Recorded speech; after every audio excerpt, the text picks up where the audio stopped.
i7 ગુજરાતનો અવાજ। નમસ્કાર દર્શક મિત્રો, i7 ન્યૂઝ ગુજરાતીની સાથે હું છું આપની સાથે પાયલ બામભણિયા। તો જોઈએ આજના મહત્વના સમાચાર।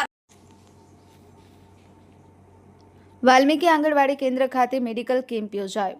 મળતી માહિતી મુજબ ઝાલોદના સંકલિત બાળ વિકાસ અધિકારી શ્રી નીલુબેનના માર્ગદર્શન હેઠળ ઝાલોદ ઘટક 1 કદવાલ સેજાના વાલ્મીકી આંગણવાડી કેન્દ્ર અને જેતપુર ધારચે આંગણવાડી કેન્દ્ર ઉપર મેડિકલ કેમ્પ યોજાયો હતો, જેમાં કિશોરીઓનું આરોગ્યની તપાસ કરવામાં આવી હતી। તમામ શાળાએ જતી કિશોરીઓનું હિમોગ્લોબિન તપાસ કરવામાં આવ્યું અને કિશોરીઓને આયર્ન ફોલિક એસિડની ગોળી આપવામાં આવી હતી। કિશોરીઓને પોતાનું હિમોગ્લોબિન કેટલું હોવું જોઈએ અને કેમ જરૂરી છે અને ગોળીનું મહત્વ સમજાવવામાં આવ્યું અને ઓછું એચબી ધરાવતી કિશોરીઓને નિયમિત આયર્ન ફોલિક એસિડની ગોળી લેવા માટે અને રોજિંદા આહારમાં આંગણવાડીમાંથી આપવામાં આવતા THRનો ઉપયોગ કરવા માટે અને ઋતુ અનુસાર મળતા વિસ્તારના શાકભાજી, ફળ અને અનાજ કઠોળનો નિયમિત ઉપયોગ કરવા માટે સમજ આપવામાં આવી હતી।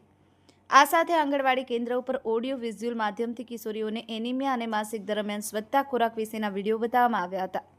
આ કેમ્પમાં સંકલિત બાળ વિકાસ અધિકારી Shri Niluben, BNM Shri Gurdhanbhai, RBSK medical officer Shri Sandeepbhai, CHO Shri Amitbhai, FHW કાજલબેન, આશા વર્કરબેન, આંગણવાડી કાર્યકર બહેન અને વિસ્તારની કિશોરીઓ ઉપસ્થિત રહ્યા હતા। Bureau chief Kalubhai Damor, i7 news Gujarati, Dahod.